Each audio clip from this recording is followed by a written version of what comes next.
Live from YMSL Studios, this is the Dashless Report, Week 6 reviews. I'm your host, Bobby Morabia, with GM and manager of the 7th place Jersey Shore team, Doug Dweck. Great to be here. All-star, catcher, NRJ in the house today. And we have a very special guest star this week, one of the most feared hitters on and off the field, Mr. Michael Sabon Salomon in studio. Michael, welcome. Welcome aboard, everybody. Douglas, Michael, thanks for having me. It's a pleasure, and nice to see you decked out for the occasion. Yes, this is my off-the-field attire, and I'm very happy to be here. I'm honored. Thank you for inviting me to this week's segment. I've been looking forward to this for a while. Thank you, Michael. First of all, I'd like to congratulate you on your All-Star appearance yesterday, you and NRJ. Tell us what that experience was like to be part of such an epic group of players. Well, I got to tell you, it was a great opportunity for me to showcase my talents. I was very happy to be switching first base every other inning with Sammy Towell, who won MVP. Yes, excellent pick. I was very honored to be there with Norman. Great choice, even though his only at-bat was a strikeout. I don't know how he made the damn team, but Chucky... Yeah, he had a big pig at home. I think we're going to have to examine Chucky's eyeballs and brain after picking this team. But nevertheless, it was a great day, great event. It was fun playing the young guys. We showed everybody that we still have it and we'll never lose it. And I think the numbers and stats of the older guys speak for that this year anyway. Yes, so I guess a lot of people expected an offensive onslaught, but really both teams played great defense, and I'm sure you expected a couple of shots in as you predicted in the railway station with that on the tracks. Well, yes, if you read back and look back at the videotape, we had the 348 local holiday train that Norman was so nice enough to give us the schedule for. And by the way, he used to take that to Bayhead. He met some ob there a couple of years ago before he got married. He told me he used to go to Bayhead and Point Pleasant all the time. So he was regular on one of those Sunday morning trains.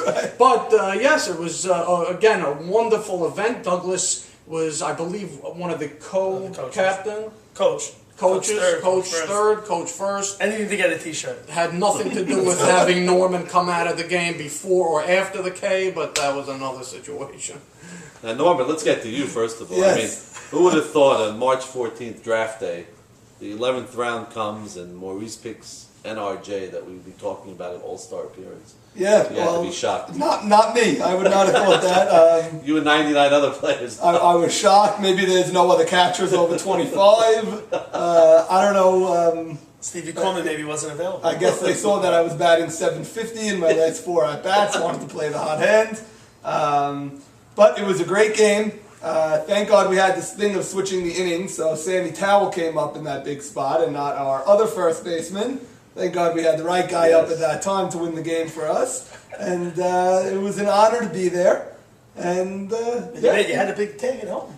I had a big tag at home. We got to talk about that. Big tag at home. Let's recap the play for a second. Who hit the ball? Do you remember?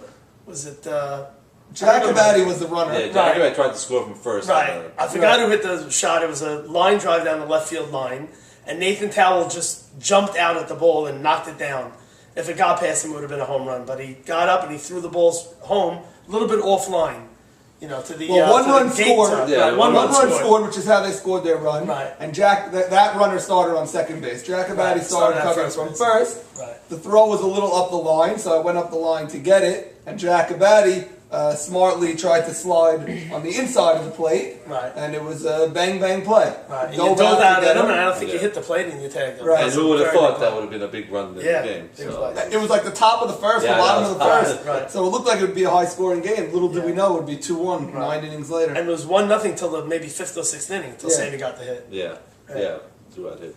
And Michael, you've been in the league since 1993, 18-year veteran. Took you a while to win. The running joke was what would happen first, you winning a championship or you buying a drink from RBI Beverage Inc. And when we Well, asked let- you, let me- when we asked you about that, you said the day I win an effing championship is the day I'll buy a drink. But he didn't say effing, he said the whole word. Right? Yeah, well, and you did win the championship, and yet maybe it's time to ante up for that drink. Well, I've been thinking about that now for 2 years.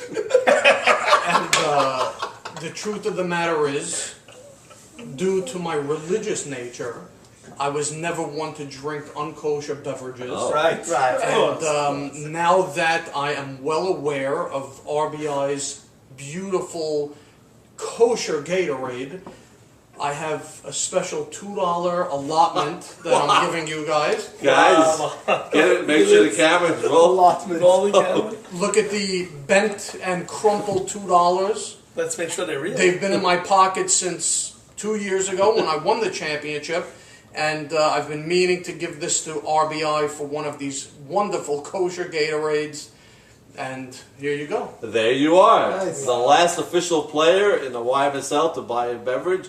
No more. Mabruk. Thank you. Thank you. I suggest everybody take advantage of the kosher Gatorade, and you too will become Champion. champion and even possibly Jewish. New conversion method. You drink the kosher Gatorade. All right, Michael, off the field, you made headlines again this week.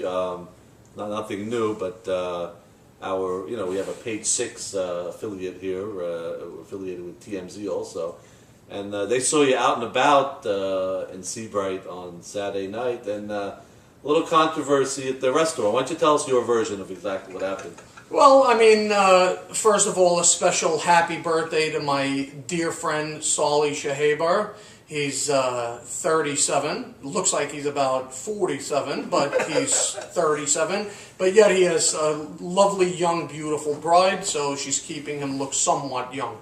Anyway, there was a birthday party, and they decided to do it on Shabbat, after Shabbat. Yeah. And, these days Shabbat is ending very late, so they call a birthday party for 9 when Shabbat is basically over about 8:20. And you know that you can't be ready in 20 minutes and get the Seabright and all that stuff. So anyway, a couple of the non-conformists, the converts that haven't indulged in RBI's wonderful stuff and everything, they managed to get there a little early, and they started eating and ordering and whatever, and I showed up about 20 to 30 minutes late, and a couple of the congregants there decided to take the liberty and order for me. And, it was a decent place, beautiful crowd, great people at the party, but unfortunately, when I showed up and I wanted the stuff that I wanted, they gave me, I don't know, whatever it looked like. It was probably some Chinese guy's cat or a piece of a dog ass. I'm not even sure what the hell it was, but it was horrendous. I mean, I guess the next morning, I ended up getting home 3 in the morning that night, and I know there's a big hex on people who come to these studio the next week, but it got me before. So I ended up going 1 for 4 after eating some wretched and atrocious, I don't know, sashimi. I don't know what the hell it was, but I don't know, maybe some kind of someone's pet. I mean, I found a dog tag in one of my sushi bites. But anyway, I thank you again for the invite to the party, but I won't be joining you for the rest of your life. Wow, that was the basically basics. it. Huh? It was controversial, but you managed to put up some decent numbers the next day and recover enough to be on the show. It's good to hear. I don't know how you top that, but anyway, now we're going to go, after our commercial break, we're going to do our week 1 recap of Maurice's Pieces versus Insane. And that was a great matchup that Norman could basically fill us in on 2 classic games, with Steve Azer not pitching on Sunday and Jeffrey Sacker missing game 1. So it was 2 epic matches, and right after the commercial break, NRJ will fill us in.